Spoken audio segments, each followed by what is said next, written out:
Hi, welcome to Transverse Unfiltered. I'm your host, Amber, and today we're going to talk about overcoming.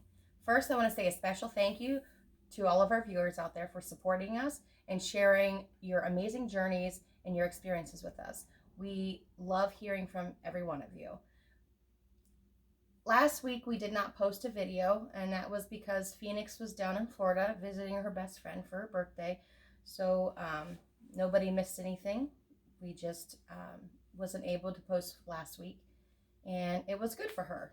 She really needed that. Today I have here a special guest, and she is a dear friend of ours. She's a mother, an overcomer, a trans woman of 4 years into her journey, living as her authentic self. And I want to just welcome Alyssa and thank you for joining. Thank you, Amber. How you been? Good. Yeah, good. I want to let everybody know how we met.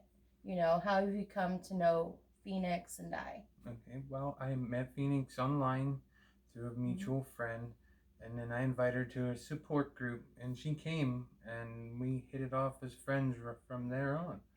And I think the first time I met you, we went to watch another friend play in her band or something like that. Yeah. I'm not 100% sure. It was a gathering, a friends gathering, and you've been to our house a few times here. Mm-hmm. Yeah. I wanted to talk about your transition. People have heard my story from my point of view, so I want to hear like what you've gone through in your point of view. So I want to hear about all the everything that you had to go through from people, your friends, family. You've got 3 boys, so I want to talk about that. You were married before, so you want to just give us a little bit of your background? Okay. All right. I'll try to keep it short because it's a little bit long story because I'm a little higher level than most people. 40. I'm in my 40s. That kind of sucks. That's what you mean by higher level? You're old? Yeah, I'm old. You're not old. I feel it some days. I got the 3 young ones at home, and they just wear me out. So I've pretty much always known that there was something different about me from being in the middle. Around 4 or 5, I knew that there was something going on, but I didn't have words for it because it wasn't talked about. Right. I was drawn towards my uh, female relatives. I was drawn to feminine things, and I didn't understand. I mean, I just wanted to do those things and be me, and people were telling me, "No, I can't do that." Why? Because you're a boy. What? Yeah, at that age, they don't really know what that means. No, and didn't your father say something? He just like kind of shrugged it off, like just saying you're sensitive, or well, yeah, I've heard that several times throughout my life that I was just a sensitive boy, and no, I don't think it was that. Yeah, absolutely. But those things, they definitely didn't talk about those things, and so Yeah, and when I was that age, it was the early '80s, and it was unheard of to be out and gay in Ohio, let alone trans. Right. So that kind of attitude kind of followed me through grade school, high school, and yeah, I don't think I'd have survived high school if I'd have tried to come out. Then I don't know if I had the ability to withstand that kind of punishment. So does that mean you kept it kind of quiet, build up, and when you went through school and stuff like that? I did. I actually developed basically an alternate personality to relieve myself of those of the teasing and the constant negativity towards me for being more feminine. Because I got teased for wanting to play the violin, which was gay. I don't know what that was all about, but the '80s were a weird time. Yeah. anyway, so in my junior year, I changed my name. Weirdly enough, for the first time, went through my um, school career as being known as my middle name, and then when I got to high school, I changed to James, which was my original name, and with that, I kind of changed my personality, and I started, um, doing things to fit in with people, smoking, drinking, um, anything I could to feel like I belonged. Yeah. And yeah, it was. And now what? I've actually been thinking about this because it was just a couple of days ago. I was thinking about this, and what effectively I was doing then was trying to kill the personality that I had. Yeah, your authentic self. Yeah, Phoenix did that. She when she came out, she had to undo everything that she made herself up to be. She watched, like I've talked about it before, she watched a lot of woodworking videos and read a lot of books, and she tried to be as manly as she possibly could, and very cold-shouldered. You know, um, Never really a happy person. I didn't understand that, so um, I actually had to re-fall in love with my wife when she came out, because she wasn't the exact same person that she was before. That would be difficult. Yeah. So, I mean, it sounds like you did the same thing. You portrayed to be this one person with this type of personality, and it wasn't who you were. Yeah, I started. Um, I partied through my in last 2 years of high school, heavily partying. Um, all the drinking I could possibly do, I did. And then after high school, I graduated. I joined the Marine Corps. And my thoughts there, because for the past 2 years, that hadn't been enough. That hadn't been enough to drive away that desire to be myself. And so I thought I'd join the Marine Corps, and it would make a man out of me or it would kill me. And neither one of those things happened to me. And I made it through my time in the Marine Corps. Um, in that time, I'd gotten married for the first time, and I had 3 children with her. That's what I thought I was supposed to be doing, having a hetero relationship, having kids, doing that, and that's absolutely the wrong reason to get in a relationship, and that didn't work out, and that just caused things to get even worse. Were you drinking then a lot too? Yes, Okay. I was drinking a lot then. Um, After I divorced her, I kind of flittered along through life for a while, couple serious relationships, and then I got married again. Um, and we had 3 more boys. Um, all of which are adorable. All 6 of them. They just don't know it. Except Carter, he seems to know.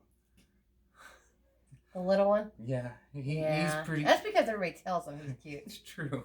He's pretty short. He's adorable. um, and what was that like, being married again? And did you marry her again thinking that's what you're supposed to do, or was it different this time? It was a little different. Okay. I was looking for a friend, and there was a sexual aspect that popped up in there too. So that was that really helped the relationship along and the kids. Um, Clifford is basically a miracle child because he made it through 2 forms of birth control. So, um, anyways,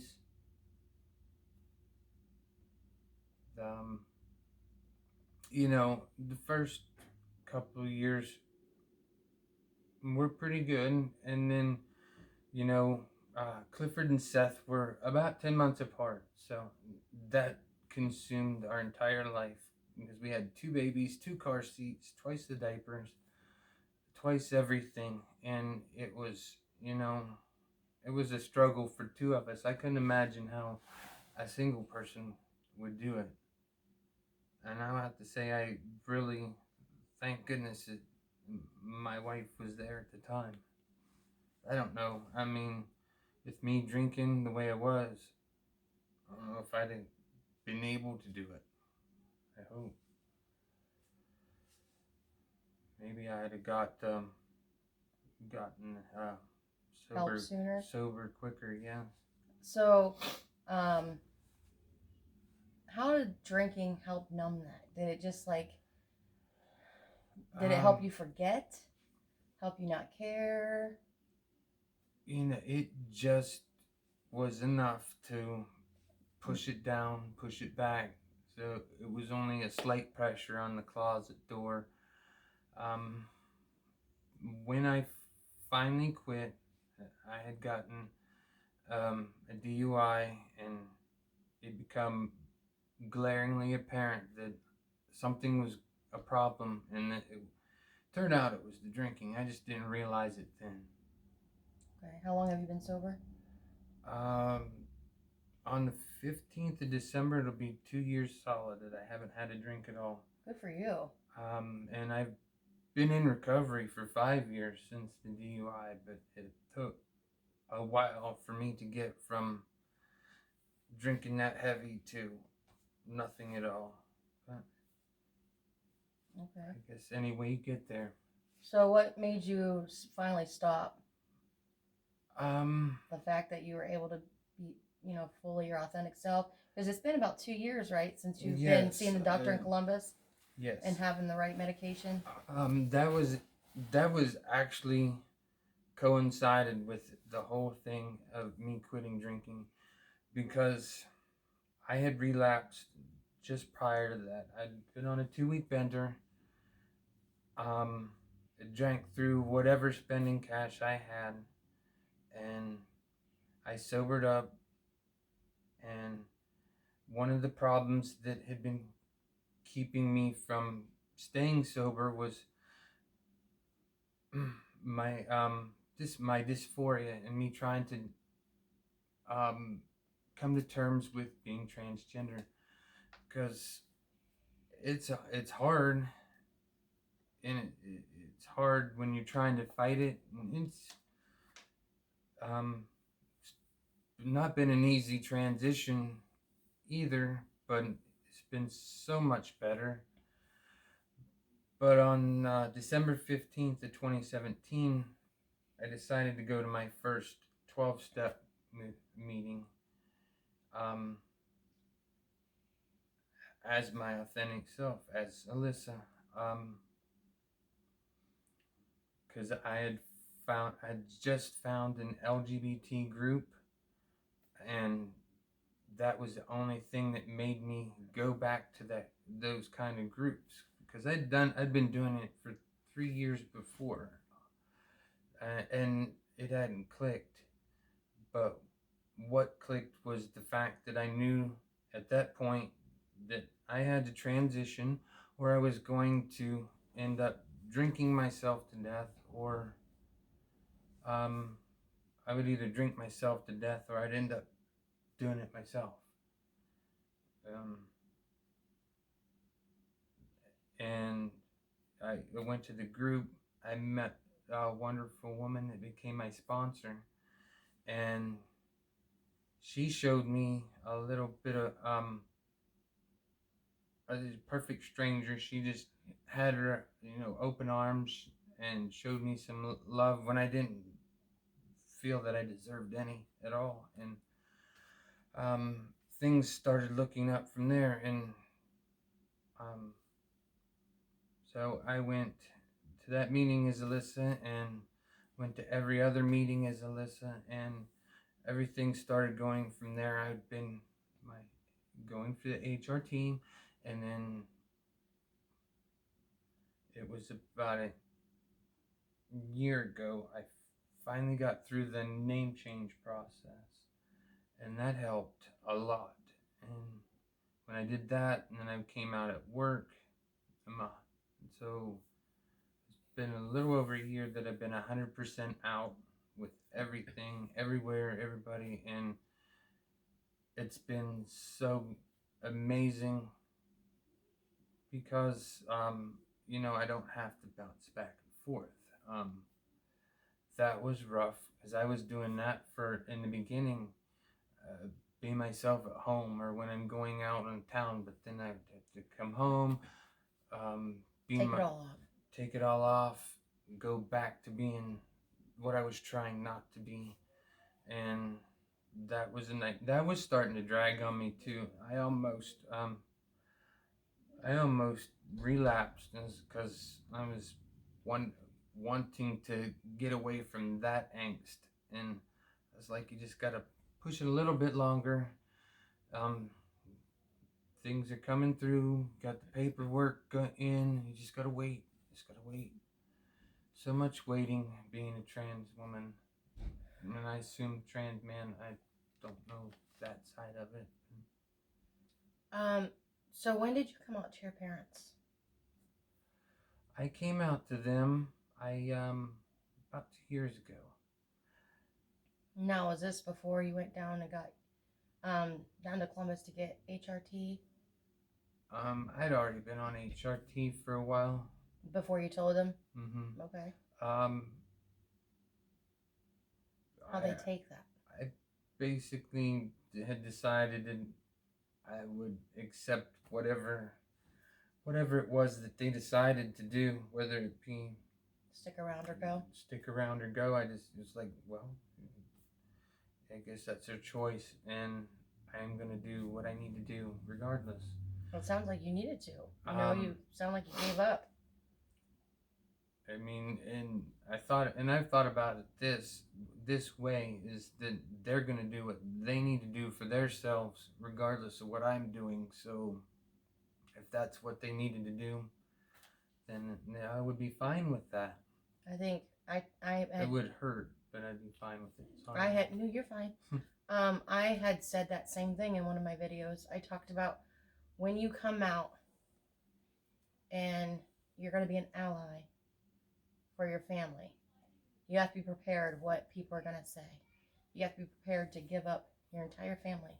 Your mom, dads, aunts, uncles, whatever. You have to be prepared to make new friends and a new family. Yeah, that's what I got to is like, well, enough was enough. If they leave, they leave. I can't stop them, and I'm not going to try because if I live for them, then I'll be dying. Right. And so how'd they handle it? It was a little awkward for a while, and it's still awkward, but not as bad. My mom, one of the things she said to me when I first came out was, "You'll always be my boy," and I'm like, ooh, just kind of cringed and like. I understand your point. She has to mourn her son. I get it too, yeah. But she'll come around, especially because a mother's love for her children. And then they came up to see us one time just before Christmas, and last year. Yeah, it was last year, and this is another one. We'll always love you, but we don't approve or we don't believe in that. I don't remember exact words, but it was to that effect. And now we're to the point where Dad's kind of sticking up for me, and that made me feel good. we were on the beach and he was ready to kick some guy's ass for giving me a dirty look or something. I don't know what it was. It was kind of, I really, that warmed my heart right there. um, Yeah, it seems like so we can hurt our family, but nobody else is allowed to hurt them. Right. Yeah. And so things are getting a bit better. Mom even tries to use my Alyssa when she talks to me sometimes. So there's that. She's attempting. So it's not like she's out like, I'm never gonna call you that. So How did work handle you coming out? that was pretty good. Overall, it was pretty good. I basically went into HR. I was like, I'm transgender. I need to know what I need to do to get my paperwork changed for insurance purposes. And that was pretty much it. She said, well, we'll need your social security card. And then what I didn't know is they had a big plant-wide non-harassment policy. They went over it, and I didn't know about it. They just did it. So in preparation for me coming out,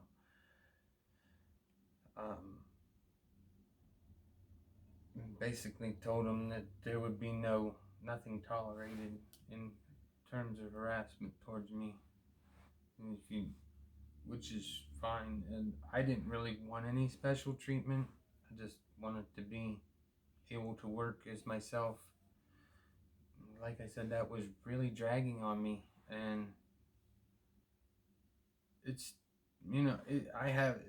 there's still some awkward moments, and um, a little tip for anybody else out there is to make sure you go over the whole bathroom situation before you go back to work.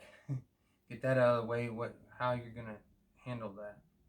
Are you talking about, with the people you work with, or how you're going to handle it yourself? Or yeah, well, as a transgender woman, I'm a woman, so I want to use the women's room, and I would have been happy with using a single restroom. That'd be fine, but I didn't want to use the men's room, and I told them that.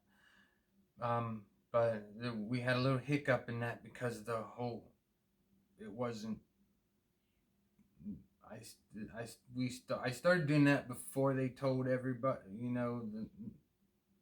before they passed the information around about me being transgender and the non-harassment policy thing. So there was a little bit of a hiccup there because someone seen me going into the women's room and then flipped out.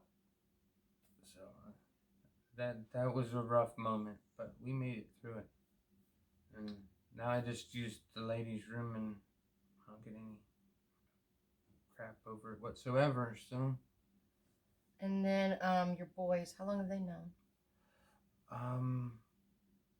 Came out to them about 3 years ago or so. And just sat them down and tried to tell them, tried to tell them I've always felt like a girl, and it doesn't really relate to how I look on the outside, but this is how I feel, and I'm going to try to make my outside match my insides.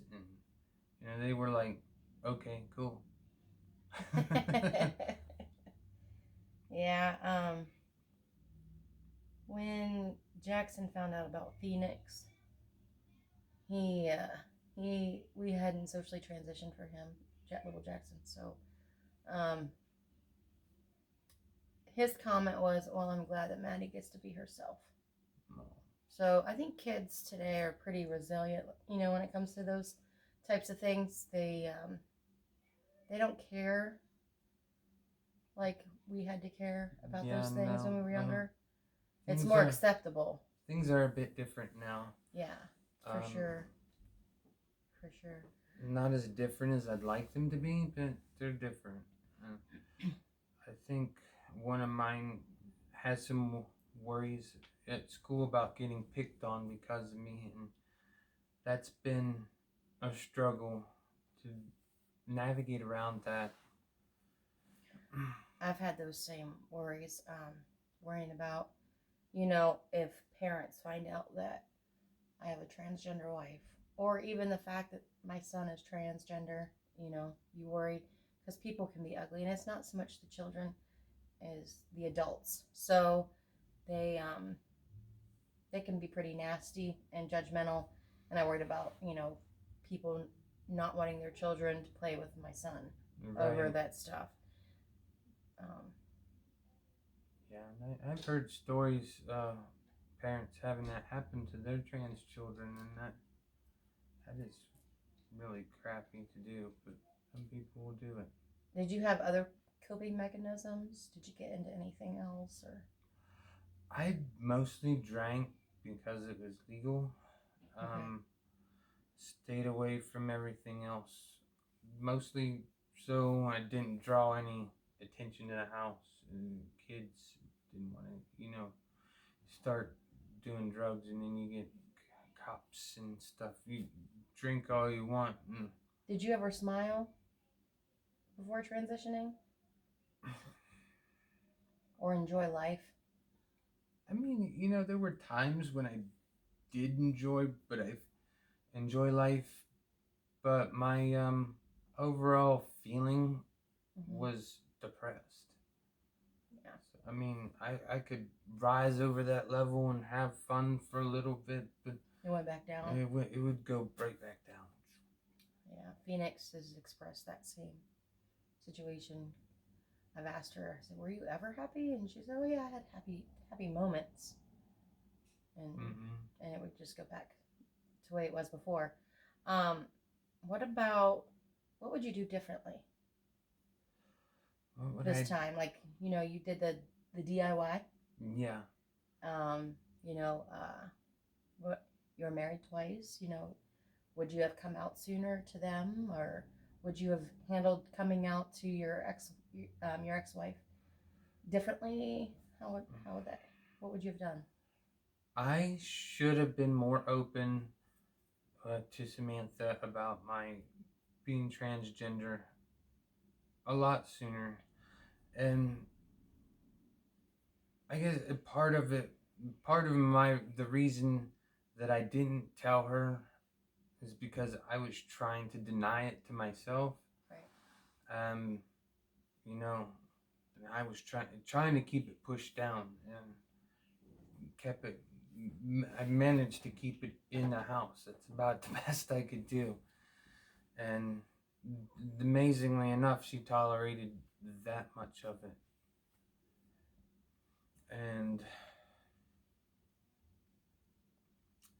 But I should have. That's one thing that I should have been more upfront, as I did do the DIY hormones behind her back, and she found them. So that was a whole thing, an ugly thing, and I shouldn't have done that. That's not how you have a good relationship. But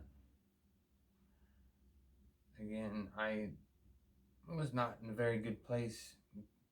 I can't make excuses for it though.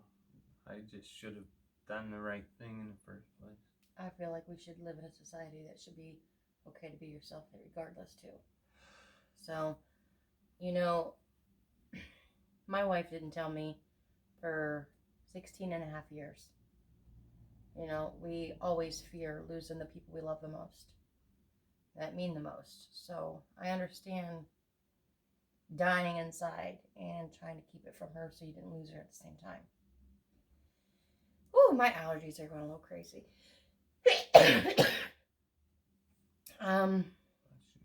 Thank you. Do you have anything else that you want to share?